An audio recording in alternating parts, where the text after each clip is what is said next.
Disney نے ان کو خوبصورت اور فینٹیسی سے بھرپور بنا دیا۔ اگر شہزادے کو جنگل میں بھٹکتے ہوئے راپنزل نہ ملتی تو کیا ہوتا؟ وہ اس کے کندھے پر رکھا چہرہ موڑ کے اس کو دیکھتے ہوئے پوچھ رہی تھی۔ معلوم نہیں۔ میں بتاؤں؟ بتاؤ۔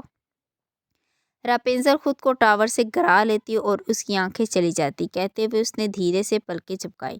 ماہر تھوڑی جھکا کے اس کی آنکھوں کو ہی دیکھ رہا تھا۔ لمبی پلکوں والی بھوری چمکدار آنکھیں۔ ایک وہم سا ذہن کے کسی تاریک گوشے میں ابھرا، ایسے کہ وہ ایک دم جھرجھری لے کر سیدھا ہوا۔ بھی درست کہہ رہا تھا، ہم ٹینگلڈ دیکھ لیتے ہیں، کیونکہ وہ کمبل پیروں سے ہٹا کے اب اٹھ کھڑا ہوا تھا۔ اس میں کوئی ٹاور سے نہیں گرتا، کوئی اندھا نہیں ہوتا اور شہزادہ بر وقت پہنچتا ہے۔ اس نے ہاتھ ہلال کی جانب بڑھایا اور مسکرا دیا۔ اس کی آنکھوں میں بھی مسکراہٹ چمکی تھی۔ اس نے ماہر کا ہاتھ پکڑ لیا اور اٹھ کھڑی ہوئی۔ باہر سیاہ درختوں پر گرتی برف کی تہہ بھاری ہو رہی تھی۔ موجودہ دن۔ کانفرنس روم خالی تھا۔ نیلا مخملی پردہ ٹھہر چکا تھا۔ اس کے پاس سیڑھیوں پر لگا آئینہ بے عکس تھا۔ وہاں کوئی نہ تھا۔ وہ اپنی بات کہہ کے جا چکی تھی۔ سبز آنکھوں اور کندھوں تک آتے بالوں والی لڑکی۔ ماہر فرید تنہا میز کے سرے پر کھڑا تھا، ساکت جامد۔ میز پر وہ تصویر اسی طرح رکھی تھی، پولارائڈ کیمرے سے لی گئی۔ وہ لمحے آئے اور گزر گئے، پھر وہ قدرے جھکا، 2 انگلیاں تصویر پر رکھی اور اسے دھکیلتا گیا، یہاں تک کہ تصویر ٹیلی فون ریسیور اور سینٹر پیس تک جا رکی۔ ماہر نے سینٹر پیس اٹھا کے اس پر رکھا، وہ چھپ گئی، نگاہ سے اوجھل، ذہن سے اوجھل۔ میری مہمان جا چکی ہے، وہ اب سربراہی کرسی پر برجمان انٹرکام پر کہہ رہا تھا۔ اس کا چہرہ بے تاثر تھا۔ ہم میٹنگ کو وہیں سے شروع کریں گے، اس خلل کے لیے معذرت۔ چند لمحوں میں کمرہ واپس بھر گیا۔ چند خاموش نگاہوں نے اس کرسی کو دیکھا جس کے قریب وہ چند منٹ پہلے کھڑی تھی، کہ ماہر کی میٹنگ میں ایسے کبھی کوئی خلل نہیں ڈال سکتا تھا۔ لیکن سب چہرے اپنے کام میں واپس مصروف ہو گئے، بے تاثر، پروفیشنل، جیسے کچھ ہوا ہی نہ ہو۔ ایک نوجوان اٹھ کے اب کچھ بتا رہا تھا، قلم ہاتھ میں پکڑے، دونوں ہاتھ ہلاتے ہوئے۔ ماہر خاموشی سے کرسی پر بیٹھا اس کو سنے گیا۔ کن اکھیوں سے وہ وال کلاک کو دیکھ سکتا تھا۔ 7 بجنے میں کئی گھنٹے حائل تھے اور شاید کئی صدیوں کا فاصلہ تھا۔ ٹک ٹک ٹک۔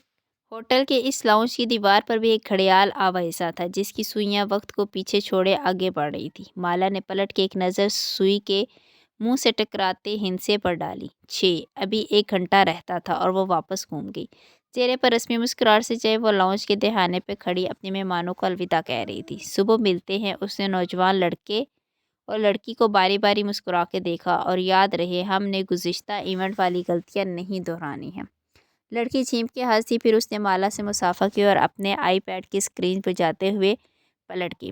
وہ دونوں راہداری میں آگے بڑھ گئے۔ ان کے ساتھ ساتھ ایک کینسیریج سنہری ٹرالی میں کسی سیاہ کے سوٹ کیس دھکیلتا جا رہا تھا۔ مخالف سمت سے چند خواتین کا گروپ آتا دکھائی دے رہا تھا۔ 50-55 کے لگ بھگ عورتیں سینے پر کسی ایشیائی خدوخال کے سنگر کے فوٹوز کے سٹیکرز لگائے وہ یقیناً کسی کنسرٹ میں جا رہی تھی۔ وہ سامنے سے ہٹی تو مالا نے متلاشی نگاہوں سے راہداری کو دیکھا۔ وہاں کوئی شناسا چہرہ نہیں تھا۔ وہ لاؤنج اور راہداری کے دہانے پہ کھڑی تھی۔ اسے بیٹھ جانا چاہیے، ابھی وقت تھا۔ 6:10۔ گھڑیال کو دیکھتے ہوئے وہ بے چینی سے دیوار سے لگے صوفے تک آئی۔ یہاں سے اسے داخلی دروازہ دکھائی دیتا تھا۔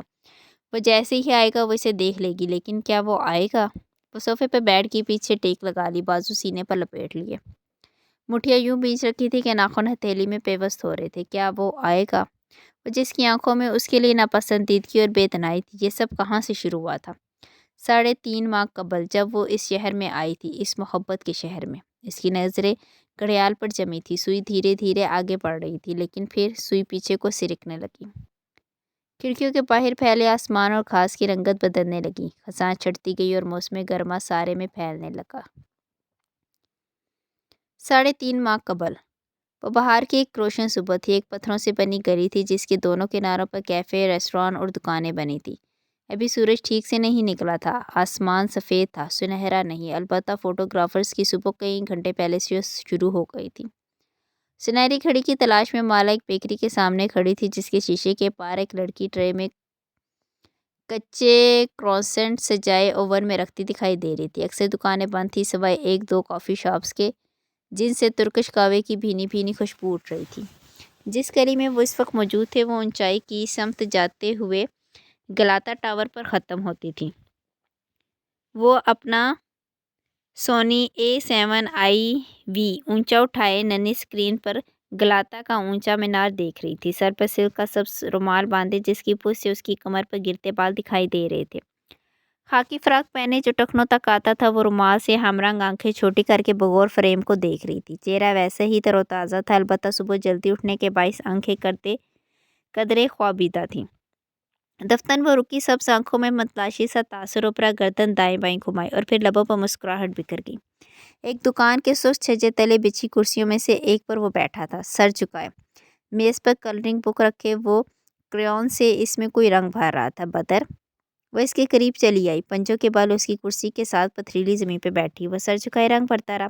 بدر، نرمی سے اسے دیکھتے ہوئے مالا نے پھر سے پکارا۔ بدر نے چہرہ اٹھا کے اسے دیکھا۔ وہ 3 سال کا بچہ تھا، اس کی رنگت میں خوبصورت سا سانولا پن تھا اور آنکھیں سبز تھیں، بال ماتھے پر کٹے تھے۔ کچھ کھاؤ گے؟ وہ سبز آنکھوں میں سادگی لیے مالا کو دیکھتا رہا۔ کچھ کھاؤ گے؟ وہ اس کے ہاتھوں کو اپنے ہاتھ میں لیے پوچھ رہی تھی۔ بدر نے نفی میں سر ہلایا، پھر وہ رکا، نگاہیں میز تک گئی جہاں مالا کا بیگ رکھا تھا۔ بیگ کے کھلے دہانے سے ایک بوتل چھانک رہی تھی۔ بدر نے پہلے بیگ کو دیکھا، پھر مالا کو۔ پانی چاہیے؟ بدر نے اس بات میں گردن ہلائی۔ مالا اٹھ کھڑی ہوئی اور بوتل نکالی، ساتھ ایک نیلے رنگ کا کپ بھی تھا۔ اس میں پانی بھرنے لگی تو بدر پانی کی دھار کو دیکھے گیا۔ اس نے کپ اسے تھما دیا۔ بدر نے کپ لے کر میز پر رکھ دیا اور سرخ کریون اٹھا لیا۔ اس کی ننھی انگلیوں پر بھی کریون کا رنگ آ رہا تھا۔ وہ جانتی تھی وہ کچھ دیر بعد پانی پیے گا۔ وہ سیدھی کھڑی ہوئی جب سنبل قریب آئی۔ اس کی گردن میں اسٹرپ کے ساتھ ایک فوجی فلم کا کیمرہ لٹک رہا تھا اور وہ چنگم چبا رہی تھی۔ ایک نگاہ کلرنگ بک پر جھکے بدر پر ڈالی۔ آپ بدر کو ساتھ لائی ہیں؟ ہوٹل میں تو نہیں چھوڑ سکتی تھی نا؟ وہ واپس اپنی جگہ پر آن کھڑی ہوئی اور مسکرا کے اس جوڑے کو ہاتھ ہلایا جو گلی کے دہانے پر یوں کھڑے تھے کہ ان کی پشت پر گلاتا تھا۔ ایک خوبصورت جوڑا، سیاہ ٹکس پہنے مرد، سفید گاؤن پہنے عورت۔ میرا مطلب ہے آپ اسے کینیڈا سے ساتھ لائی ہیں؟ اس نے چہرہ موڑ کے سادگی سے سنبل کو دیکھا۔ میں سفر میں اس کو ساتھ ہی رکھتی ہوں۔ نہیں، یعنی آپ کی بہن بھی ہے نا کینیڈا میں؟ تو اس کے اپنے بھی 2 بچے ہیں۔ وہ اب کیمرے کے فریم میں اس کپل کو دیکھ رہی تھی۔ مرد سر جھکائے فون پر لگا تھا اور ایک میک اپ آرٹسٹ احتیاط سے ایک ننھی پیڈ کی مدد سے لڑکی کے چہرے پر پاؤڈر درست کر رہی تھی۔ بدر بہت کیوٹ ہے، 3 سال کا ہو گیا ہے نا؟ 3.5 ماشاءاللہ۔ سنبل قریب آ کے کھڑی، پھر وقفہ دیا، ہلکا سا کھنکاری۔ وہ جانتی تھی یہ اس کی بات کا اختتام نہیں ہے، مگر بولتا نہیں ہے شاید۔ Speech delay. وہ کیمرے کی ننھی اسکرین کے چوکھٹے میں اس منظر کو دیکھ رہی تھی۔ دولہا کلائی پر بندھی گھڑی بار بار دیکھتا اکھڑا اکھڑا لگتا تھا۔ لڑکی چہرہ میک اپ آرٹسٹ کے سامنے سیدھا رکھے، آنکھیں اوپر اٹھائے، خاموشی سے گالوں پر پاؤڈر لگوا رہی تھی۔ آپ نے چیک کروایا؟ شاید آٹزم نہیں ہے، اسپیچ ڈیلے ہے، وہ ایک دم سختی سے کہتی آگے بڑھ گئی۔ سنبل نے نہیں دیکھا، لیکن اس کے چہرے کی رنگت گلابی اور گال تمتمائے تھے، آنکھوں میں نمی در آئی تھی۔ مجھے آپ سے بات کرنی ہے۔ 4 سال پہلے وہ اس ہسپتال کے کاریڈور میں کھڑی تھی۔ ماہر فرید ابھی اپنی بہن سے ملا تھا اور اس کو ابھی معلوم تھا کہ ہلال نہیں دیکھ سکتی۔ وہ ماہی کو ان کے اداس کمرے کے باہر چھوڑ کے ڈاکٹر کے پیچھے آئی تھی۔ تمہارے شوہر نے تمہارے اندر نارکوٹکس انجیکٹ کیے تھے، مجھے بے ہوش کرنے کے لیے، جانتی ہوں۔ اتنی ہائی ڈوز کے بعد ہو سکتا ہے تمہارے بچے پر اس کا اثر پڑے، کسی قسم کی اب نارمیلٹی آ سکتی ہے۔ اس نے توقف کیا۔ تم اب اس بچے کو ابارٹ نہیں، میرا بچہ ٹھیک ہوگا، اسے کچھ نہیں ہوگا۔ اس نے گیلا تھوک نکلا تھا۔ بدر ٹھیک ہوگا، اس نے گلاتا ٹاور کو دیکھتے ہوئے دہرایا، آنکھوں میں نمی تھی۔ میں نے کچھ غلط نہیں کیا تھا، میں نے بدر کو خطرے میں نہیں ڈالا تھا۔ جو کیا زیاد نے کیا۔ بدر ٹھیک ہو جائے گا، وہ بولنے لگے گا، وہ بولنے لگے گا، وہ بولنے لگے گا۔ دولہا اپنی دلہن کے قریب آ کے کچھ کہنے لگا تھا، ناگوار تاثرات، اکھڑی اکھڑی آوازیں۔ کیا خیال ہے ان کی طلاق کتنے دن میں ہوگی؟ قریب کھڑی سنبل نے بیزاری سے تبصرہ کیا۔ ایسے نہیں کہتے، اس نے خفگی سے اسے دیکھا۔ سنبل ایک لوکل فوٹوگرافر تھی جس کے ساتھ وہ اکثر استنبول میں کولیب کرتی تھی۔ ہم پہلی دفعہ ساتھ کام نہیں کر رہے مالا، وہ اکتائی ہوئی تھی۔ ہر دوسرے کپل کی ایلبم پرنٹ ہونے سے پہلے طلاق ہو جاتی ہے، تم ایلبم دینے میں دیر کر دیتی ہوگی۔ وہ دونوں ساتھ ساتھ کھڑی تھی اور کافی فاصلے پر وہ موم کے مجسموں جیسا جوڑا اب کسی بات پر بحث کر رہا تھا۔ ایلبم تیار کرنے میں 3-4 ماہ تو لگ ہی جاتے، ان کو ہی طلاق کی جلدی ہوتی ہے۔ پھر سنبل نے چہرہ گھما کے اسے دیکھا، ایک سوچ آنکھوں میں امٹ آئی۔ آپ کپل شوٹ کیوں کر رہی ہیں؟ آپ تو الویژنسٹ ہیں نا؟ آپ کو تو کوئی الویژن نہیں چاہیے تھا، لیکن مجھے پیسے چاہیے۔ جانتی ہو کینیڈا میں ایک سنگل مدر کے لیے بچے کو پالنا کتنا مشکل۔ چہرہ گھما کے بدر کی میز کو دیکھا، الفاظ ٹوٹ گئے۔ بدر میز پر نہیں تھا۔ مالا نے چونک کر دائیں بائیں دیکھا۔ بدر وہاں کہیں بھی نہیں تھا۔ میز پر کلرنگ بک کھلی تھی اور سرخ کریون پتھریلی سڑک پر گرا تھا۔ اس کے قدموں تلے سڑک لرزنے لگی۔ وہ اپنے پیروں پر دائیں بائیں گھومی، آسمان بھی ساتھ ہی گھوما۔ بدر، اس نے خود کو چلاتے سنا۔ ساری آوازیں خاموش ہو گئی تھی، ساری خوشبوئیں دم توڑ گئی تھیں۔ بدر، اس کے قدم بھاگتے ہوئے اٹھ رہے تھے۔ کیمرہ گردن میں سٹرپ سے جھول گیا۔ وہ اب دکانداروں سے، راہ چلتے لوگوں سے، بدحواسی سے پوچھ رہی تھی، میرا بیٹا چھوٹا سا۔ وہ ہاتھ کے اشارے سے اس کا قد بتا رہی تھی۔ چہرہ سفید اور خوف سے بھری آنکھوں میں پانی تھا۔ وہ خوف جو 3.5 برس سے کسی آسیب کی طرح اس کا پیچھا کرتا تھا، وہ خوف حقیقت بن چکا تھا۔ کوئی اس کے بدر کو لے گیا تھا، کوئی اس کے بیٹے کو۔ مالا، یہ ہے بدر۔ سنبل کسی سمت سے چلائی تھی۔ وہ چونک کے اس کی طرف مڑے اور پھر ڈھیر سارے آنسو آنکھوں سے بہہ نکلے۔ وہ گلی کے موڑ پر کھڑا تھا۔ سنبل اس کو کندھوں سے تھامے مالا کو آواز دے رہی تھی۔ وہ گیلے چہرے اور دوڑتے قدموں سے اس تک آئی۔ اف بدر، تم کہاں تھے؟ پنجوں کے پل نیچے بیٹھے اس نے زور سے اسے بھینچ کر گلے لگایا۔ تم ایسے کہاں چلے گئے تھے؟ سانس ابھی تک تیز تھی اور دل بے قابو۔ مالا نے اسے خود سے الگ کیا اور گیلی خفا آنکھوں سے بدر کو دیکھتے ہوئے کچھ کہنے لگی، لیکن پھر وہ ٹھہر گئی۔ بدر کے ہاتھ میں ایک سٹک تھی جس پر نیلی روئی کے گال جیسی کاٹن کینڈی تھی۔ وہ اس کو دانتوں سے کتر رہا تھا اور وہ اس کے منہ میں گھل کر غائب ہو رہی تھی۔ یہ تم نے کہاں سے لی؟ وہ چونک کے سیدھی ہوئی، آنکھیں ہتھیلی کی پوچھ سے پونچھی، دائیں بائیں دیکھا۔ ارد گرد چند ایک لوگ تھے، آ جا رہے تھے۔ بہت سے لوگوں کی صبح ہو چکی تھی۔ بدر، یہ تمہیں کس نے دی؟ اس نے تیزی سے پوچھا۔ ذہن میں کہیں ایک الارم بجنے لگا تھا۔ یہاں کوئی کاٹن کینڈی مین ہے تو نہیں؟ سنبل نے حیرت سے دائیں بائیں دیکھا۔ بدر چونکا، گردن اٹھا کے سنبل کو دیکھا اور اس بات میں سر ہلایا۔ وہ غور سے اپنے بیٹے کا چہرہ پڑھنے کی کوشش کر رہی تھی۔ کاٹن کینڈی مین، اس نے دیا یہ تمہیں؟ بدر کی سبز آنکھیں مالا کے چہرے تک گئی، پھر اس نے گردن ہاں میں ہلائی۔ کون تھا وہ؟ کیا ہم اسے جانتے ہیں؟ وہ اب دانت سے میٹھی روئی کو تر رہا تھا۔ بدر، ہم اسٹرینجر سے کچھ لے کر نہیں کھاتے۔ اس نے سٹک بدر سے لینی چاہی، لیکن اس نے اسے سختی سے پیچھے کر لیا۔ آنکھوں میں خفگی در آئی۔ مالا نے گہری سانس لی، پھر اس کی انگلی تھام کے آگے بڑھنے لگی۔ اب اسے تمام شوٹ اسے اپنی نظروں کے سامنے رکھنا تھا۔ 2 دن بعد اس کی کینیڈا واپسی تھی۔ وہ تب تک بدر کو نگاہوں سے اوجھل نہیں ہونے دے گی۔ البتہ اس نے پلٹ کے گلی میں آتے جاتے انجان لوگوں کو دیکھا۔ وہ احساس پھر سے واپس آ گیا تھا۔ کوئی تھا جو اسے دیکھ رہا تھا، بہت برسوں بعد۔ گھڑیال نے گھنٹے کی سوئی آگے بڑھائی۔ ٹن کی آواز ہے۔ وہ چونکی۔ وہ ہوٹل کے لاؤنج میں بیٹھی تھی اور وہ ابھی تک نہیں آیا تھا۔ کیا وہ آئے گا؟ خزاں کی وہ شام کیف کی عمارت پر سوگوار سی اتری تھی۔ بیرونی سیاہ گیٹ کے باہر زور سے ہارن ہوا تو چوکی میں بیٹھے گارڈ نے ناپسندیدگی سے اسکرین کو دیکھا۔ وہاں ایک الیکٹرک بلیو رنگ کی کھلی چھت والی کار کھڑی تھی اور ڈرائیور گویا ہارن پر ہاتھ رکھ کے اٹھانا بھول گیا تھا۔ گارڈ نے بٹن دبایا تو گیٹ کھلتا چلا گیا۔ کار اندر داخل ہوئی۔ گارڈ نے چوکی کی کھڑکی سے نیچے جھانکا۔ ڈرائیونگ سیٹ پہ بیٹھے بیربل فرید نے مسکراتے ہوئے چہرہ اٹھا کے اسے دیکھا، پھر ہاتھ باہر کی طرف بڑھایا۔ ہتھیلی میں کسی کاغذ کی جھلک دکھائی دی، شاید کوئی گلابی نوٹ تھا۔ گارڈ نے مشکوک نظروں سے اسے دیکھا، پھر نوٹ لینے کو چوکی سے جھکا، لیکن جیسے ہی اس کا ہاتھ قریب آیا، بیربل نے بازو اندر کر لیا اور کار آگے بڑھا دی۔ گارڈ برہمی سے بڑبڑاتا ہوا سیدھا ہوا۔ اللہ کسی شیخی خورے کو دولت نہ دے۔ بیربل لفٹ سے مین ہال میں اترا تو دیکھا شبنم کا ڈیسک خالی تھا۔ وہ انگلی میں کار ریموٹ گھماتے ہوئے آگے آیا، مسکرا کے چند سلام ادھر ادھر پھینکے، پھر ایک کیبن کے سامنے رکا۔ آج شبنم خانم نہیں آئیں؟ وہ ماہر بے کے کام سے شہر سے باہر گئی ہیں۔ تب ہی آفس میں سکون ہے، وہ ہنسا۔ چند چہرے ساتھ ہی مسکرائے اور واپس کام پر جھک گئے۔ بیربل زینے پر چڑھتا اوپر آیا اور راستے میں آئینے کے سامنے رکا۔ ایک نگاہ خود پہ ڈالی۔ گھنگریالے بال چھوٹے کٹے تھے۔ کھلے سفید سویٹ پینٹ پر ٹائی اینڈ ڈائی رنگوں کی اوور سائز جیکٹ، گردن میں سنہری زنجیریں پہنے، کلائیوں میں بینڈز اور بریسلیٹ باندھے۔ وہ خود کو دیکھ کر مسکرایا، پھر نیلا مخملی پردہ ہٹا کے کانفرنس روم میں داخل ہوا۔ ماہر سامنے سربراہی کرسی پہ بیٹھا تھا، خاموش، شرٹ کے آستین موڑے، طویل میز کے وسط میں رکھے سرخ ماڈل کو دیکھتا۔ سلام۔ بایاں ہاتھ ماتھے تک لے کر جاتے بیربل نے سلام کیا، پھر اس کے قریب پہلی کرسی کھینچی، ٹانگ پر ٹانگ جمائی، پھر بائیں ہاتھ کے ناخنوں سے میز بجانے لگا۔ ماہر فرید نے نگاہ اٹھا کے اسے دیکھا اور ابرو جھکا کے والسلام کہا۔ ویسے کتنی قیمت ہوگی اس آفس کی؟ بیربل نے اسی ہاتھ سے شیو کھجاتے ہوئے دیوار کو دیکھا۔ ماہر نے جواباً خاموش نظروں سے اسے گھورا۔ ڈرو نہیں، میں اسے خرید کے تمہیں آؤٹ آف مارکیٹ نہیں کروں گا۔ وہ ڈھٹائی سے ہنسا۔ ماہر نے افسوس سے سر جھٹکا۔ یہ رینٹل ہے کیا؟ رینٹل اور کیا آنرشپ؟ بیربل فرید نے بائیں ہاتھ سے ناک سے مکھی اڑائی۔ ماہر نے ایک نظر وال کلاک کو دیکھا اور پھر واپس ماڈل کو۔ اور کیا چاہ رہا ہے؟ بیربل نے قدرے بے چینی سے پہلو بدلا۔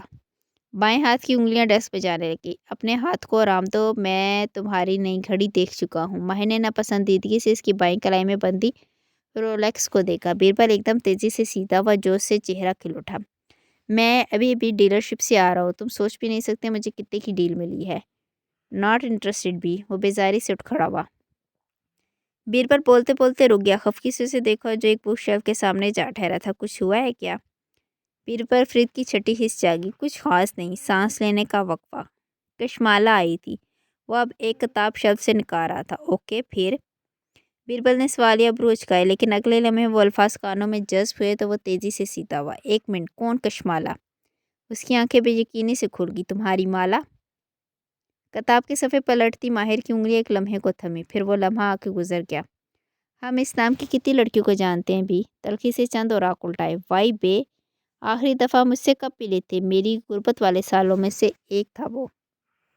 رک کے انگلیوں پہ گننا چاہ۔ 2 3 نہیں 4 سال ہو گئے ہیں۔ جب اس نے گڑبڑا کے زبان کو بریک لگائی۔ جب اس نے میرا دل توڑ کے مجھے ریجیکٹ کر کے اپنی زندگی سے نکل جانے کو کہا تھا۔ اس نے کھڑے کھڑے کتاب دھپ سے بند کی۔ بیربل کچھ بول نہیں سکا۔ کانفرنس روم کی نیم ادم روشنی میں وہ ماہر کا چہرہ دیکھ سکتا تھا۔ وہاں تلخی تھی، بیزاری تھی اور عجیب سی بے تنائی۔ کتنے برس سے مالا کا ذکر ختم ہو چکا تھا، لیکن کیا اس ذکر سے جڑے جذبات بھی ختم ہو چکے تھے؟ وہ کیوں آئی اتنے عرصے بعد؟ وہ بائیں کلائی کو بھول کر اب حیرت سے پوچھ رہا تھا۔ ماہر نے شانے چکائی۔ کوئی کام ہے اسے مجھ سے؟ اب وہ کتاب واپس بک ریک میں رکھ رہا تھا۔ بیربل نے اس کا ہاتھ دیکھا جس میں کتاب تھی۔ اس کی تیسری انگلی میں ایک سلور بینڈ انگوٹھی جگمگا رہی تھی۔ تم سے کیا کام؟ اسے تو تمہارا اس کے لیے کچھ بھی کرنا ناپسند تھا۔ بیربل نے یاد کرنے کی کوشش کی۔ دونوں کے درمیان آخری لڑائی کس بات پہ ہوئی تھی؟ اب تو اس نے حساب رکھنا ہی چھوڑ دیا تھا۔ جو بھی ہے میرے لیے اہم نہیں ہے۔ وہ واپس کرسی پہ بیٹھا اور پینسل انگلیوں میں تھام لی۔ بیربل کی نگاہیں ابھی تک اس کی انگوٹھی پہ جمی تھی۔ اور کیا کہا اس نے؟ محتاط نظر سے ماہر کا چہرہ دیکھا، پھر انگوٹھی۔ حکم دے کے گئی ہے کہ میں 7 بجے فور سیزنز میں آ جاؤں اس سے ملنے۔ رک کے وضاحت دی اور وہ وہاں ٹھہری ہوئی ہے۔ بیربل کے ابرو استجاب میں کٹ اٹھے۔ مالا 4 سیزنز افورڈ کر سکتی ہے؟ مجھے کیا معلوم، میں تو یہ بھی نہیں جانتا کہ وہ کیا کام کرتی ہے۔ میں نے اتنے سال اس کی خبر نہیں رکھی۔ وہ چڑھ کے کہہ رہا تھا۔ اس کے وجود سے ایک جھنجھلاہٹ بھرا غصہ چھلکتا تھا۔ تم جاؤ گے؟ بیربل اب اس کی آنکھوں میں دیکھ رہا تھا۔ کہاں نا، اس کا مسئلہ میرا مسئلہ نہیں ہے۔ سر جھٹک کے اس نے ٹیبلٹ کھینچا اور اسکرین پر انگلی سے دستک دی۔ اسکرین آن ہوئی تو ماہر کے چہرے پر روشنی پڑنے لگی۔ کیا اس نے شادی کر لی؟ بیربل کی زبان پہ کھجلی ہوئی۔ ماہر فرید نے پیپر وائی سے شانے اچکائے، نگاہیں اسکرین پر جمی تھی۔ تمہارے دل میں اس کے لیے واقعی کوئی احساس نہیں بچا؟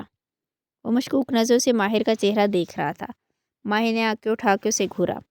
اس بات کو 4 سال بیت کے بھی میں آگے بڑھ چکا ہوں۔ اب وہ میری زندگی میں آ کے مجھے صرف ڈسٹرب کرے گی۔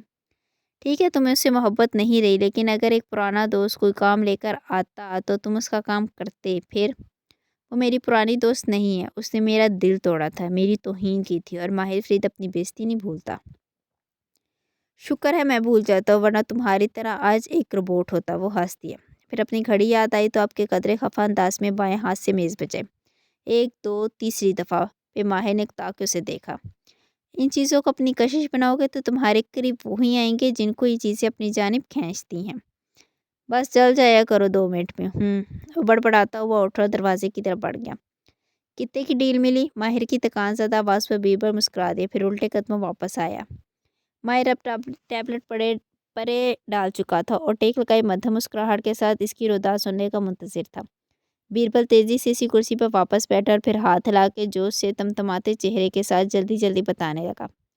ڈیلرشپ پہ کیا ہوا، اسے کیسے ایک جانے والا ملا اور کیسے اس نے ایک دوسری رولیکس کو ٹریڈ ان کیا۔ ماہر اسے دیکھتا اور سنتا کہ جب وہ خاموش ہوا تو اس نے اسی مسکراہٹ کے ساتھ دروازے کی طرف اشارہ کر دیا۔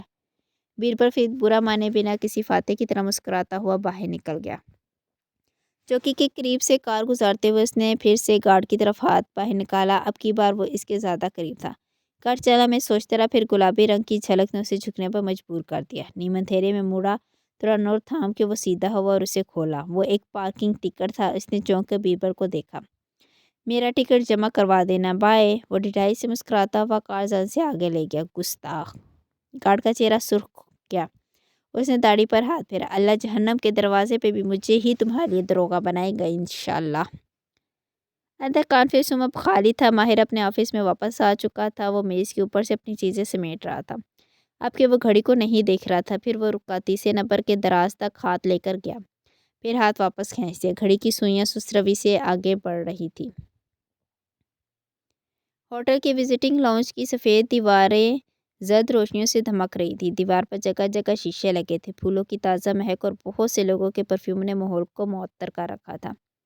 لاؤنج میں فاصلے فاصلے پر بہت سے صوفہ سیٹ رکھے تھے، سرمئی 3 سیٹر صوفہ، سامنے ایک جامنی مخملی کرسی اور درمیان میں میز۔ وہ ایسے ہی ایک 3 سیٹر پر تنہا بیٹھی تھی۔ میز کے پار رکھی جامنی کرسی خالی تھی، لیکن وہ کب تک خالی رہے گی؟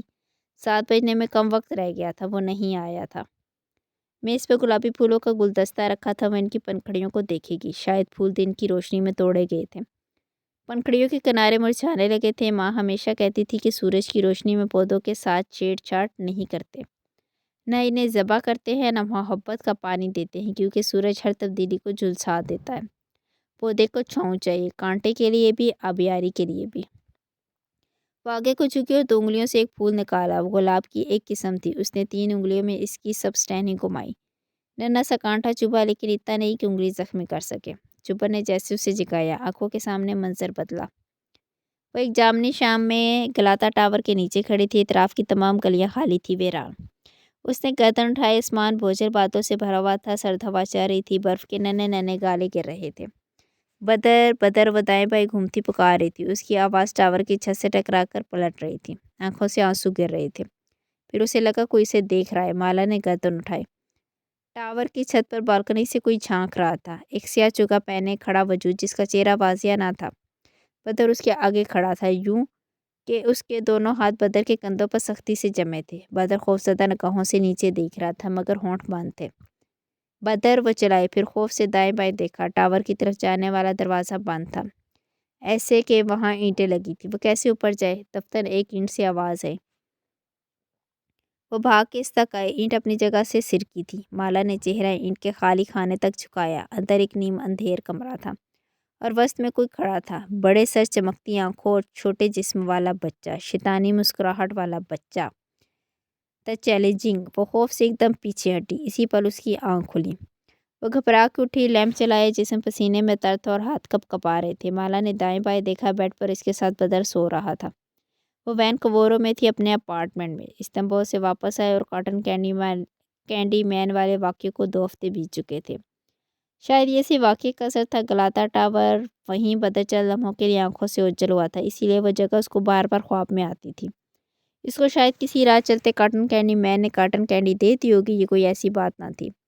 بدر اس کے پاس ہے، محفوظ۔ اس نے اس کے گرد اپنے بازو حائل کر لیے، لیکن ایسے کہ وہ نیند سے اٹھ نہ جائے۔ وہ محفوظ ہے، کوئی اسے مالا سے دور نہیں کر سکتا تھا۔ لیکن وہ سیاہ چگے والا آدمی! اس نے سر جھٹکا اور آیت الکرسی پڑھنے لگی۔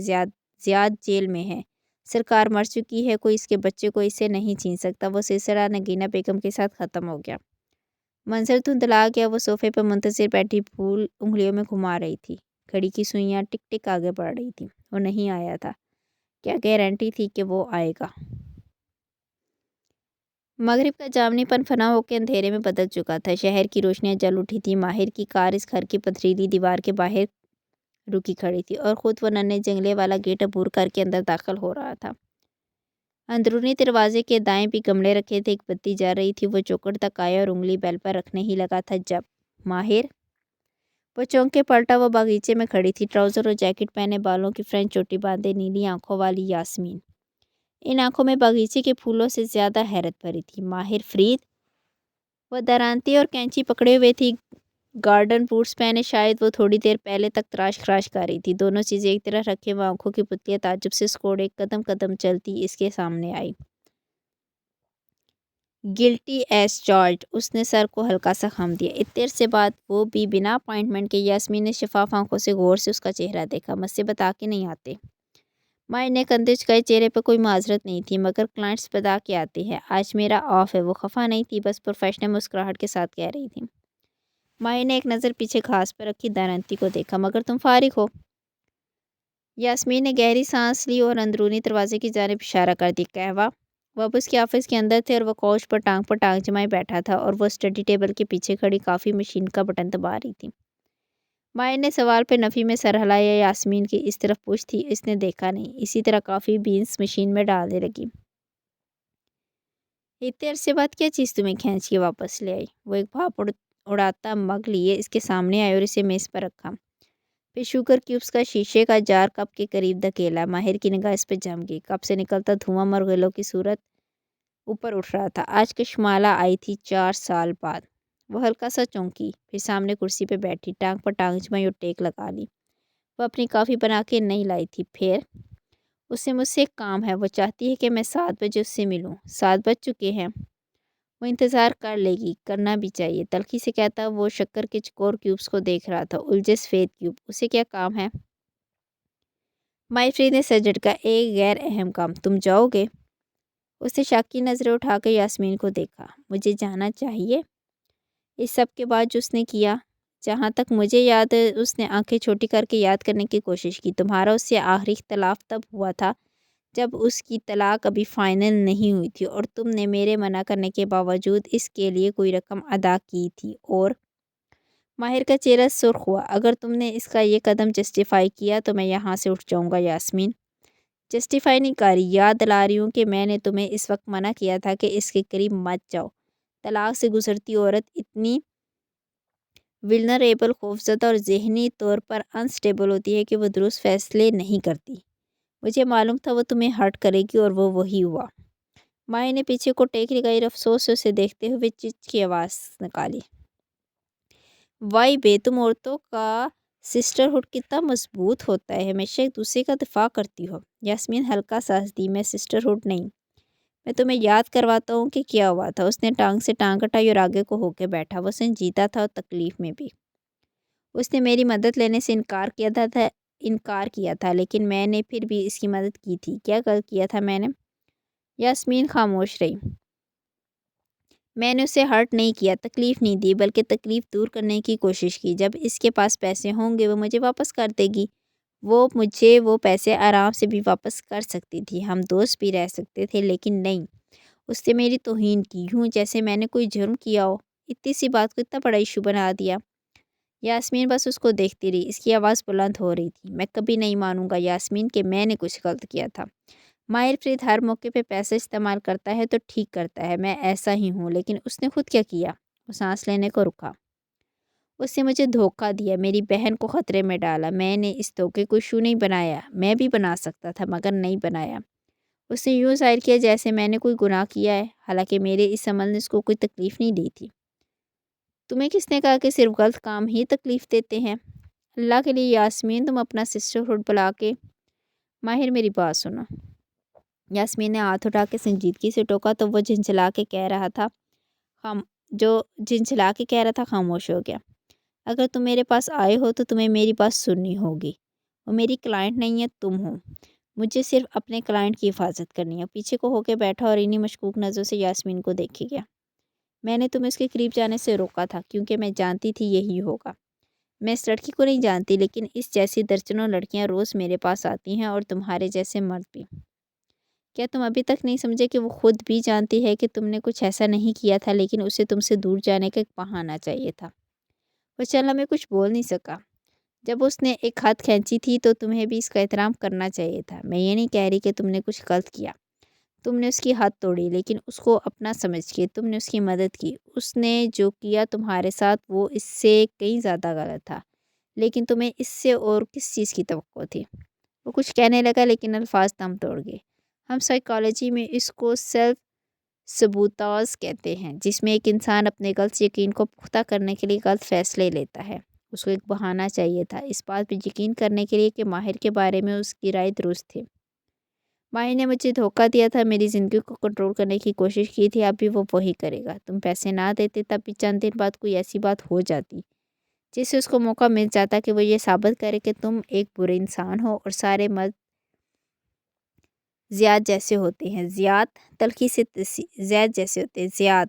تحسی کی۔ ہاں زیاد، بنا اپائنٹمنٹ کے آئے ہو، میں تمہاری فائل نہیں کھول سکی۔ خیر، یاسمین نے سر جھٹکا۔ طلاق کا ڈرامہ بہت شدید ہوتا ہے۔ یہ فیصلہ لیتے ساتھ ہی کوئی عورت اس ڈرامے سے باہر نہیں نکلتی۔ کچھ مہینے یا کچھ سال لگتے ہیں اپنی ذات کو ہیل کرنے میں، دوبارہ کسی پر بھروسہ کرنے میں۔ اس سے تمہیں کہا تھا نا کہ وہ تم پر بھروسہ نہیں کرتی، اس لیے میں نے تمہیں اس سے دور رہنے کے لیے کہا تھا، کیونکہ ایسی عورت بہت ویلنریبل ہوتی ہے، وہ درست فیصلے نہیں کرتی۔ تم اپنی محبت غلط جگہ ضائع کر رہے تھے۔ وہ خاموش سی ناپسندیدگی سے اسے دیکھا گیا۔ ہرٹ ہوئے لوگ ہی دوسروں کو ہرٹ کرتے ہیں۔ تم ایک ہرٹ ہوئی عورت سے توقع کیسے کر سکتی ہو کہ وہ تمہاری محبت سمجھے گی؟ دونوں کے درمیان رکھے کپ سے نکلتا دھواں تھمتا جا رہا تھا۔ پیچھے جاؤ، لاہور میں کیا ہوا تھا؟ تم نے اس کو دھوکہ دیا، پھر اس کو بتائے بنا آگے۔ کیوں؟ کیونکہ تم ہرٹ تھے، تم جانتے تھے کہ تم اس کو ہرٹ کرو گے، تم محبت دینے کے اہل نہیں تھے اس وقت۔ پھر 1 سال گزرا، تم بہتر ہوئے، تم دونوں وینکووروں میں ملے۔ تمہیں لگا کہ شاید اب تم اس کو محبت دے سکتے ہو، لیکن کیا وہ محبت وصول کرنے کی اہل تھی؟ محبت دینا بھی تندرست روحوں کا کام ہے، اور محبت وصول کرنا بھی۔ عورت وہی محبت وصول کرتی ہے جس کو وہ پہچانتی ہے۔ عورت کو ملنے والا پہلا لائف پارٹنر اس کی محبت کا پیمانہ سیٹ کر دیتا ہے۔ یعنی؟ میں نے مشکوک نظروں سے اسے دیکھ رہا تھا۔ یعنی اس نے صرف زیاد کی محبت دیکھی ہے۔ اس محبت میں تکلیف ہے، ابیوز ہے، اور پھر معافی تلافی ہے، پھر سے تکلیف۔ یہ ایک چیوٹک محبت ہے، اس کو درست محبت کی پہچان نہیں ہے۔ جی لڑکیوں کو باپ کی محبت نہ ملی، ان کو درست محبت کی پہچان ہوتی بھی نہیں ہے۔ ماہر نے پیچھے ہو کے ٹانگ پر ٹانگ جما لی اور خاموشی سے اسے دیکھے گیا۔ چہرے سے یہ واضح نہ تھا کہ اسے یاسمین کی باتیں پسند آ رہی ہیں یا ناپسند۔ مرد کا کام ہوتا ہے پروٹیکٹ کرنا اور پرووائڈ کرنا، اپنے گھر کی عورت کی حفاظت کرنا اور اس کو ضروریات زندگی مہیا کرنا۔ جتنا تم نے مجھے اس کے بارے میں بتایا تھا، اس کا باپ جلد مر گیا تھا۔ وہ بڑی بہن تھی۔ ایسے بچے فکسر بن جاتے ہیں، وہ خود کو خود پروٹیکٹ کرتے ہیں اور اپنی ضروریات کو خود پورا کرتے ہیں۔ ایسی لڑکیوں کو ہمیشہ کامیابیاں چاہیے ہوتی ہیں، کیونکہ انہیں لگتا ہے کہ ان کی قدر و قیمت ان کی اچیومنٹ سے بڑھتی ہے اور ان کے بے روزگار یا ناکارہ ہو جانے سے گھٹتی ہیں۔ اس کو کبھی ایسا مرد ملا ہی نہیں جو اس کو یہ دونوں چیزیں فراہم کر سکے۔ زیاد اس سے محبت کا دعوے دار تھا۔ اس نے شاید روپے پیسے فراہم کیے ہوں، لیکن وہ اس کی حفاظت نہیں کر سکا، وہ اسے خود اپنے آپ سے نہیں بچا سکا۔ جس لڑکی نے ساری جنگیں اکیلی لڑی ہوں، اس کو تندرست محبت کی پہچان کیسے ہوگی؟ سسٹرہڈ، وہ افسوس سے نفی میں سر ہلا کے بڑبڑایا۔ اگر اس کو غلط کہنے سے تم خوش ہوتے ہو تو میں کہہ دیتی ہوں، مالا نے تمہارے ساتھ بہت غلط کیا۔ جیسے تم نے غلط کیا اس کے ساتھ نہیں، اس کے ساتھ تم نے کچھ غلط نہیں کیا، خود اپنے ساتھ غلط کیا، اور میں تمہیں اسی چیز سے بچانا چاہتی تھی۔ جب تک اس کی ذات کی ہیلنگ نہیں ہوگی، اسے درست مرد کی محبت کی پہچان نہیں ہوگی، اسے محبت کنٹرولنگ ہی لگے گی اور اسے زیاد جیسا مرد ہی پسند آئیں گے۔ مائنے نہ سمجھی سے بروکٹ کیا، کیا مطلب؟ جب عورت صرف ایک طرح کی محبت کو پہچانتی ہو تو وہ کسی دوسرے مرد کی اسی پیٹرن کو دیکھ کر محبت کا یقین کرتی ہے۔ اسے تمہارے جیسے مرد کے جذبات محبت نہیں فریب لگتے ہیں۔ یعنی اگر انسان کسی ٹاکسک پارٹنر کے ساتھ رہ رہا اور بھلے اسے معلوم ہو کہ وہ ٹاکسک تھا، اس کو اگلی دفعہ ویسا ہی انسان اٹریکٹ کرے گا۔ وہ شنبے سے پوچھ رہا تھا۔ بالکل، تمہارے بھائی کی مثال تمہارے سامنے ہے، اس کو ہمیشہ ایک ہی طرح کی لڑکیاں کیوں ملتی ہیں؟ جب تک وہ خود اپنا پیٹرن نہیں توڑے گا، اس کا ہر نیا تعلق تاریخ دہرائے گا۔ ماہر فرید نے سر چھڑکا، ہاتھ سے جیسے مکھی سے اڑائی۔ ہر شخص کے ساتھ ٹراماز جڑے ہوتے ہیں، بچپن کے، رشتوں کے۔ کوئی بھی چیز اس انسلٹ کو جسٹیفائی نہیں کرتی جو اس نے میری کی تھی۔ یاسمین پیچھے ہو کے بیٹھی، ٹانگ پر ٹانگ چڑھائی اور بازو سینے پر لپیٹ لیے۔